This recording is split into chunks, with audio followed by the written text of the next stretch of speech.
Hey, what's up, guys? Welcome to another edition of the Leadoff Show. This is the Leadoff Show on the road, I guess. A little bit different show today. I'm out of town doing some Run Disney races this weekend. So, did a 5K this morning. You got 10K and 10 mile the next 2 days. So, won't be the normal show. Don't have the overlays or be able to share my screen. So, you're just going to have to follow along and maybe pull up starting lineup page on your phone or something like that while you go through the video. But just wanted to hop on here. Had a good night last night. I had the Twins who went off, had like 8 runs in the first inning. I had Michael Taylor who had the 2 homers at basically no ownership. I think he was 0.47% in the 121, which was super helpful. I was in first place in the 121 for 10K at like maybe 10, 20 minutes into the slate, and I had tried to hold the lead for 4 hours. So I knew it would be a sweat. I ended up getting past when Rizzo hit that homer, or hit his second homer, 2 outs of the ninth inning. I got past there, and then I was actually able to take the lead back with Goldschmidt and Wilson Contreras in, I think, the 8th for the Cardinals. Got me the lead back. And I jumped from second at 4K to first for 10K with the Contreras walk. So that just shows you how close these things are at the end of the day. But I knew with Brewers Padres still playing that the potential I could get ran down, and someone did catch me with that Grisham homer. But I'll certainly take it, take second place for kind of my first big win of the year. So gets me back over where I started. So good season. That's really the biggest thing, is you just never know like what slate's going to be the one where your team goes off. So you just kind of have to keep your process, keep making good lineups, and hope that you cash maybe 30% of the time, but then one of those will land you in the top 5 or so in a contest. And all you really want is a shot at first. So I had a shot at first. Took a tough break there with a 9th inning homer from Rizzo, an 8th inning homer from Grisham, but you know, and then of course the Twins did absolutely nothing against the position player who pitched for the Yankees in the 9th inning. So just happens that way sometimes, but I'm certainly not complaining because I was actually on the Reds until Friedel got scratched, and then I swapped to the Twins. So just real quick, I guess kind of what went into that thought process. I ended up going with chalky pitchers, Lodolo and Bassett. Their projections were just better. They were in better spots. So I considered going to Montgomery, but I just didn't feel like it was worth it, or I didn't need to, just since the Twins were a lower on stack. And then since I had Michael Taylor in there, I knew that my Twins would be different. But what I really liked about Taylor is I had the 9 hitter wrap around 1, 2, 3, 4 top of the order. So that just goes to show you that I know I keep saying this, but I really try to always 5-man stack, because I mean when a team like the Twins did last night get rolling, everyone starts getting more at bats. You start seeing worse relief pitchers because the team's already down 8 runs, so the Yankees might put in a position player or something. So this kind of just shows why the 5 stack is really good.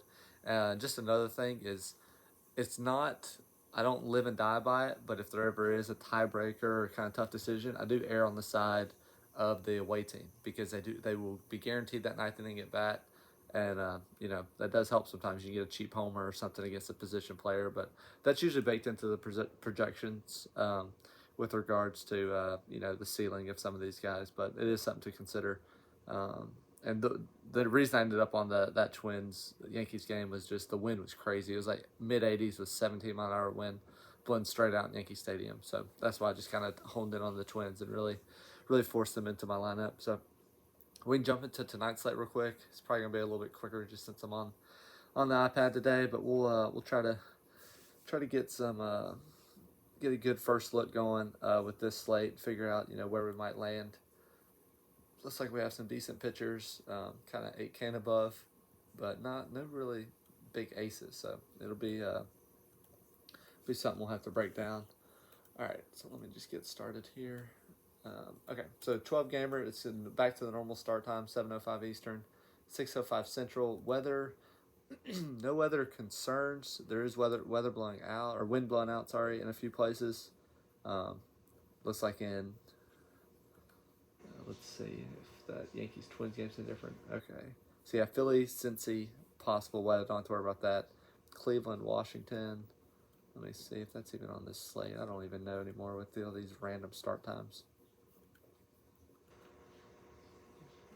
That would be the only potential one, would be Cleveland, Washington, but Roth has it as a green-yellow, so no big deal there.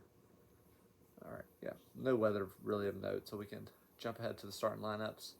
Let me get it filtered on this slate so I don't accidentally waste time on a game that we don't even care about. All right. So first game, we did have that Cleveland Washington game. It's a 5.2 total for the Guardians, 4.3 for the Nationals. Cal Quantrill versus Trevor Williams. The Cal Quantrill, I would be interested in this spot, but at 8.7K, he's probably not worth it. The upside for him just really isn't there, so I don't think you need to go there. And then let's see. Sorry, I got so many tabs open. I'm all over the place. Trevor Williams, 5.6K is interesting. I don't really know if there's that many cheap pitchers on the slate. He might be your go-to guy there, but we've seen it before. This Guardians team just does not strike out, so I'd probably be out on Williams. For the stacks, do you have some interest in the Guardians? They are capable of putting up a big game, so I think they're probably in that tier 2 range for a team that we could see really go off here. It's good hitting weather, 78 degrees, 8-mile-an-hour wind blowing out. Nationals Park is a pretty good hitting park, so I do like the Guardians here.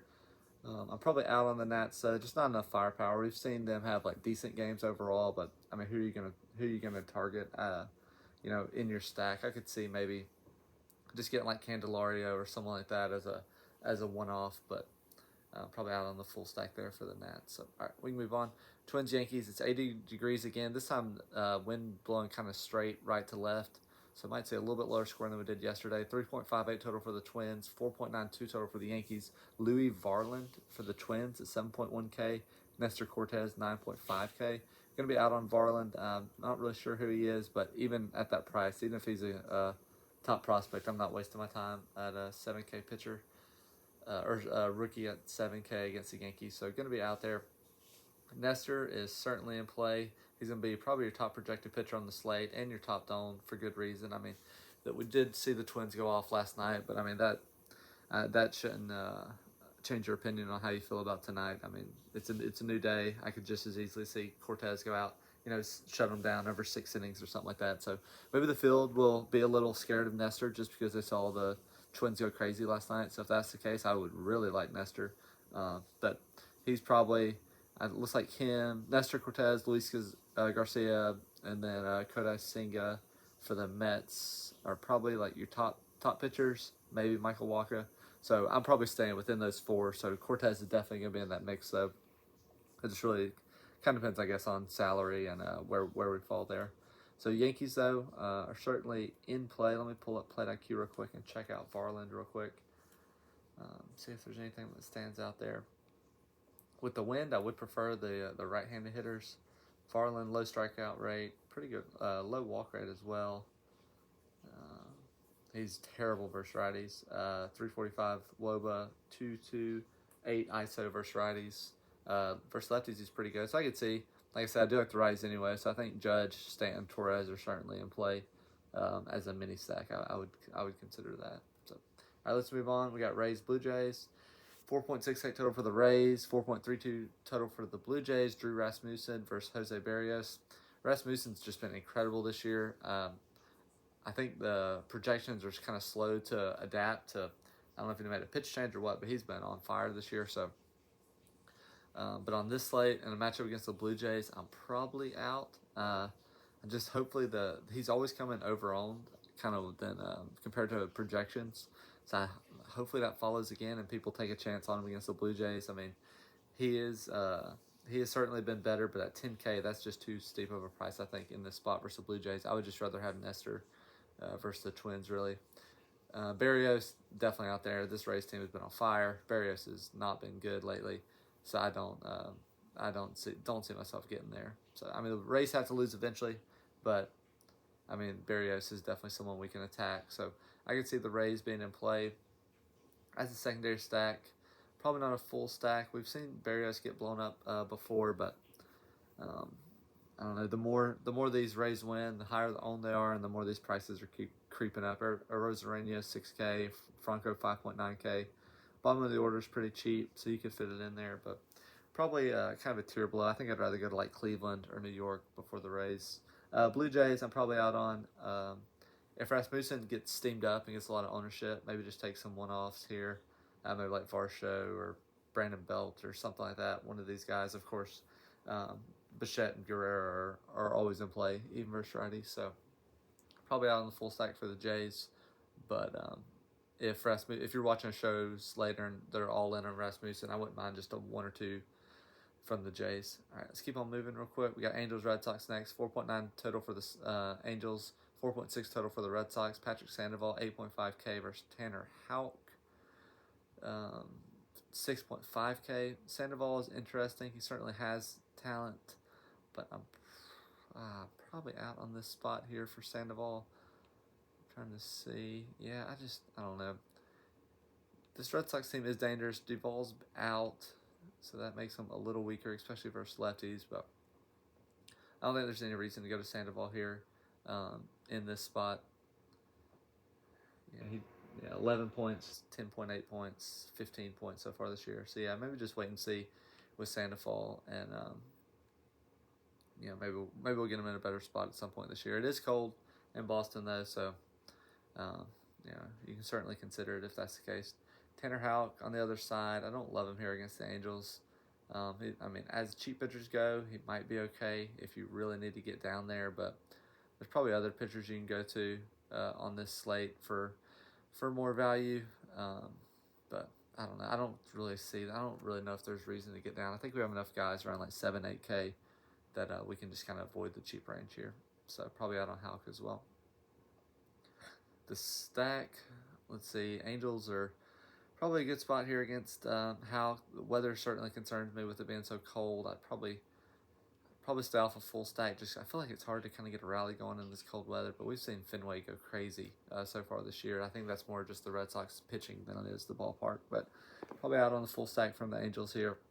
And I'll probably do the same on the Red Sox. Sandoval's good enough that we probably don't want to stack against him in this spot with cold weather and such. So probably out on both teams, but if you want to mix in a few Angels hitters, I wouldn't fault you there. All right, next game we got Orioles, White Sox, Tyler Wells. For the Orioles, they have 4.25 total, 4.25 total for the White Sox as well as Tyler Wells versus Mike Clevenger. Tyler Wells, let's see how he's done this year. 6.3K, certainly interesting in this spot. This White Sox lineup is definitely a little weaker now. Eloy's out on the IL, Anderson's out. And so I do think Wells is interesting. He's probably in the mix there if you really want to go cheap. But like I said, I don't think it's necessary. I think we can kind of just avoid that spot today. So I won't be playing Wells. Clevenger's interesting as well, though. 8.3K is kind of in that sweet spot for SP2, and he's been a little bit better this year. He had a good start out. First game, 26 points versus Houston, but only had 4 in his last start versus Pittsburgh. Let's see. We certainly know what the Orioles are capable of, though, and in the White Sox Stadium is a little bit more hitter friendly than Baltimore right now after the wall change. So I'm probably out on Clevenger as well. You might start seeing him get talked about a little bit more as the season goes on, but I think I'm going to be out. I'd probably just rather go to Garcia or Cortez or maybe even Waka, so I'm out there. Hitters, though, I think it kind of falls where Clevenger's good enough, or I'm probably out on the Orioles. I don't think there's any reason to kind of force anything there. Clevenger seems like he's been better, like I said, so I don't think I'll go there. Let me check real quick though if the prices. Yeah, the prices are still pretty high on the Orioles, so I don't know. I don't love the spot for them. They might start finding their way into some builds though. It looks like projections like them a little bit more than I do, but I don't know. I'd have some hesitancy going to the Orioles for sure. White Sox, on the other hand, I think Wells is definitely someone we can attack, especially if he gets steamed up as the SB2. I like a few White Sox, but like I said, with missing some of their big bats, the stack is definitely weaker. So it makes it tough to kind of get 5 guys that you like in there from the White Sox, and some of their best hitters are righties, so it's kind of a tough matchup versus Wells and righty. So I'm probably out on the White Sox as well. Let's see, 72 degrees, 9-mile-an-hour wind blowing in, so probably kind of a neutral hitting spot. So all right, next game we have the Braves and the Royals. 4.73 total for the Braves, 4.27 total for the Royals. Charlie Morton, 9.1K versus Brady Singer, 7.6K. This one does have some favorable hitters wind though, 78 mile per hour, 78 degrees, 14 mile per hour wind blowing out.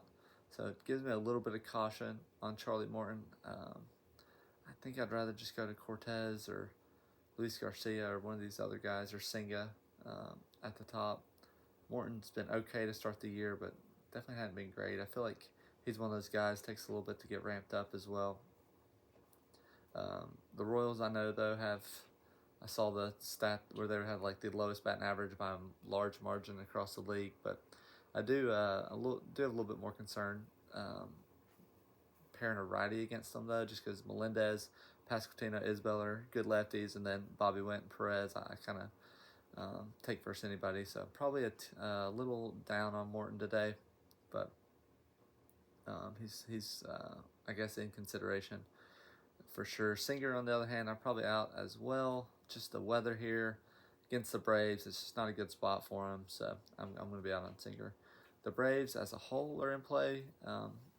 Just as always, we've seen Singer get hit around from time to time. He's definitely a decent pitcher, but he's susceptible to some big games. So especially with this Braves team, they can get rolling. The wind and weather makes me like the righties a little bit more. The matchup versus Singer makes me favor the lefties. So I think really anyone's in play. I think Vaughn Grissom should be up today to fill in for Arcia. So 3.1K for Grissom in the 9-hole. Kind of like how I usually do. I kind of like with the Braves, I kind of like pairing like the 8-9 hitters with the top of the order and just kind of leaving out the middle there with Rosario, Albies, and Ozuna. They're kind of just hadn't been performing well, and so I think you can kind of get off of them. Royals, I don't think I'll play the Royals. Like I said, I'm probably out on Morton as a pitcher, but I'm also probably out on the Royals as well. I just don't think it's necessary in this spot.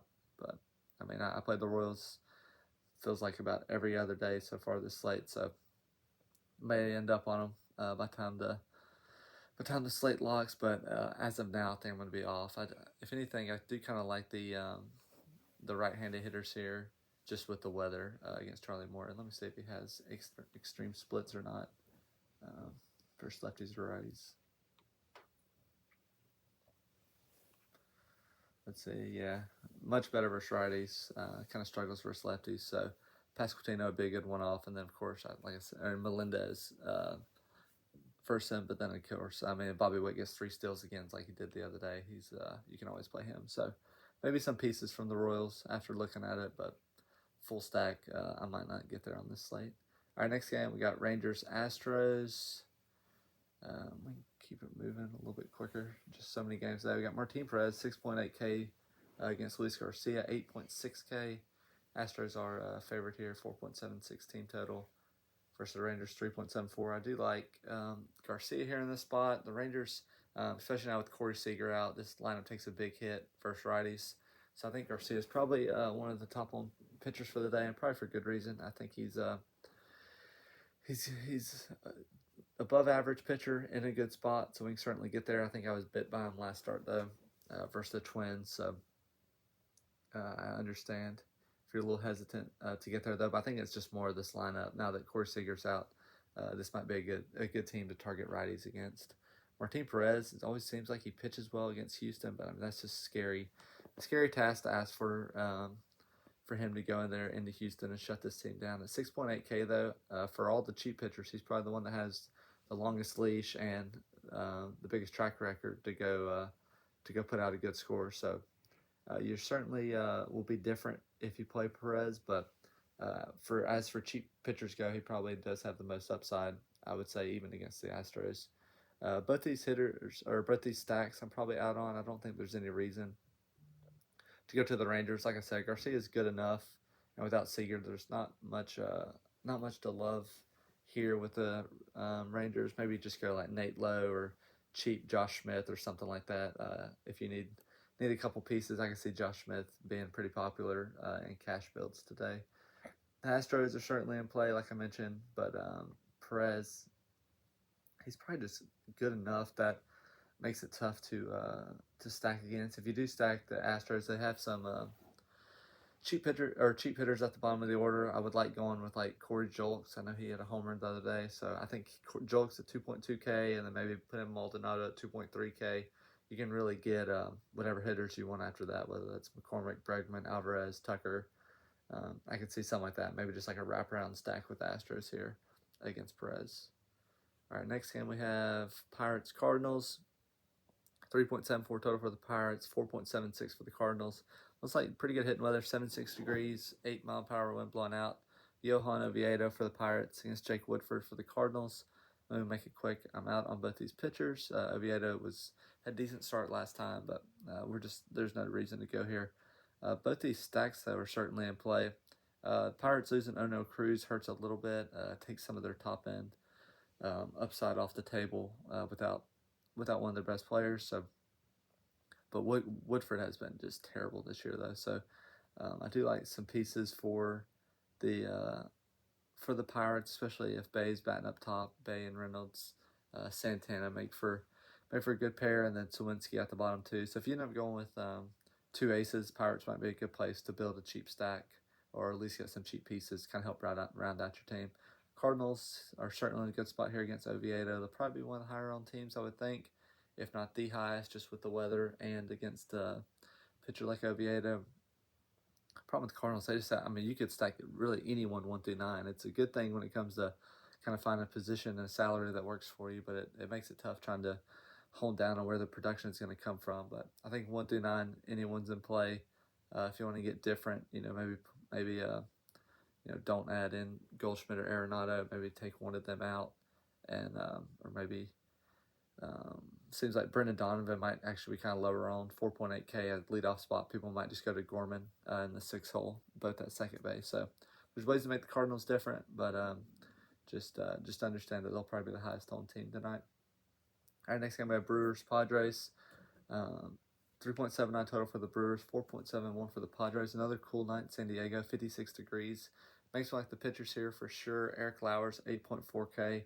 I've been hurt by him so many times, but again, in this spot, in this weather, he's certainly interesting. But lefties versus Padres are tough. Bogarts, Machado, and then they'll have Cruz in there, and then Soto, Cronenworth. I still like versus lefties. Grisham hit a home run last night as well. I think it was against righty, but still, he's been having a good year. So Lauer's in a tough spot at that price. I'm probably out. I'd probably just rather go to Michael Walker at 8.1K. I do like Walker in this spot. I did mowed down the Braves last time out, so we certainly can see what he's capable of. I don't expect that performance again, but even if he got something, in the 18 to 22 point range, I think it's a good spot. And this bottom of this Brewers order, I mean, it's a bunch of young guys who have shown flashes this year, but it'd be hard to depend on them. So I do like Walker, especially here with the weather. Both stacks I'm probably out on. I just don't think there's any reason to go here when it's 50 degrees and we have better spots elsewhere. A few bats are certainly in play just with the talent on both sides. Tellez is still 3K, which is just crazy. So I could see going with him or even getting one of these Padres guys against Lauer. I wouldn't be opposed to it, but little concerned with how cold it is there in San Diego. All right, next game we have the Mets versus A's. 3.75 for the Mets, 3.25 for the A's. Senga here at 2.4K versus Caprillion, 5.4K for the A's. Out on Caprillion, that's an easy decision versus the Mets. Senga, though, he's certainly in play. He's been a monster so far to start the year, too. Let me see if I can pull up his stats. Yeah, it's not showing. But, yeah, he's been really good to start the year, so especially here against the A's. Expect him to be right there with Cortez and Garcia as the top-on pitchers. We'll say, though, I don't know, the A's have kind of shown some life, but here 58 or 56 degrees for Senga. If you can afford them, I think that's where you go as your top pitcher. I'll probably end up with 2 of Senga, Garcia, Cortez in some order and just kind of see what I can fit salary-wise here. So obviously a great spot for Senga against the A's. The Mets are certainly in play. I hate stacking teams in this ballpark, though, is the only concern. It's a little cold, but I mean, Caprilion's certainly susceptible to getting blown up, so they're in consideration. But for me, I'll probably just take some minis here or a couple players, maybe like Vogelbach or someone like that. Maybe just a cheap guy versus Caprillion that has home run upside. But just know it is tough to take a full stack here in Oakland. But I mean, the Mets are a good enough team that you would think they'd be able to get to Caprillion pretty easily.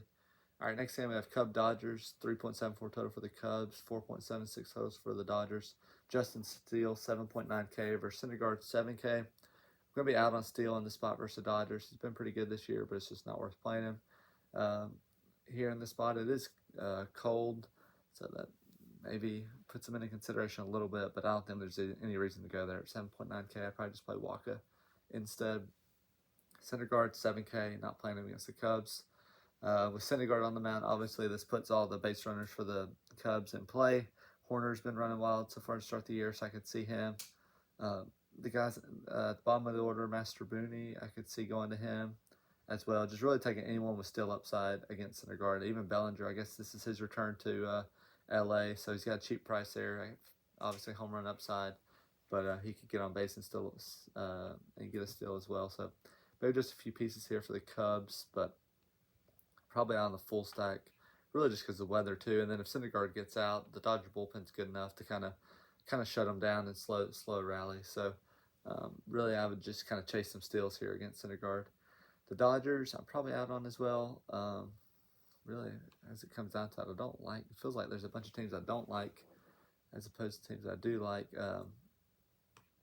Let's see. I mean, the Dodgers are capable of going off any night. So they're kind of like the Braves, where if they're ever under-owned, I will never fault you for, or if they're low-owned, I'll never fault you for playing them, just because what they're capable of.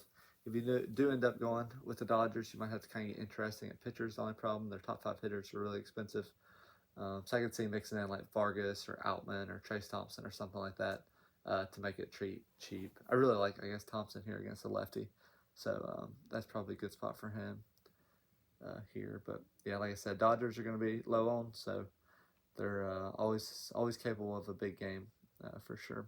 All right, last game we have Rockies Mariners, 3.49 total for the Rockies, 4.51 total for the Mariners. Austin Gomber, 5.8K versus Marco Gonzalez, 7.4K. I really don't think there's any reason that we need to go this cheap. Gomber's had 2 decent starts this year, 16 points, or no, that was, let's see, 12 points for San Diego, his first start, and then his last start was in Coors, so we just forget that.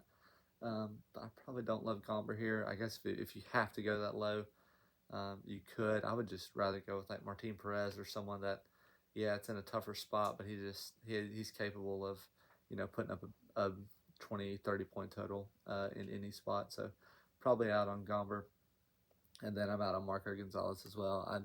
I don't like taking the Rockies out of Coors, but still not taking Gonzalez. He's a low strikeout pitcher, so there's really not much upside here. The Rockies, I think, are certainly in play though against Gonzalez. He has high walks as well, so he can get blown up pretty quick. The only thing, like I said, Rockies outside of Coors, it kind of makes it tough. So I'm probably out. A few righties here. I think obviously you can go with Crone or Bryant any day.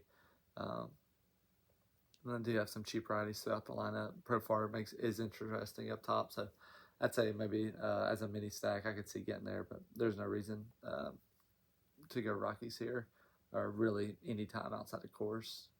The Mariners versus Gomber, they just have so many righties that they're certainly interesting. Looks like they're between switch hitters and righties, 1 through 8 will all have the platoon advantage against Gomber. Let me check his plate IQ real quick and see how bad he is against righties specifically. That might help me decide if I want to go there as a stack or not tonight. Let's see.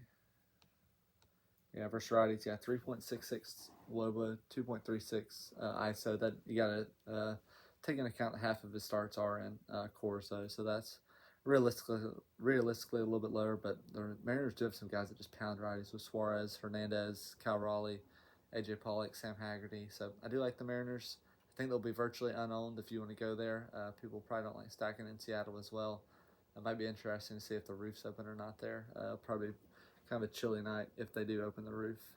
So they might just have it closed, but that still favors the pitcher, I would say, overall. But they'll be unowned, I think, if you want them. So I think the Mariners are certainly an interesting spot.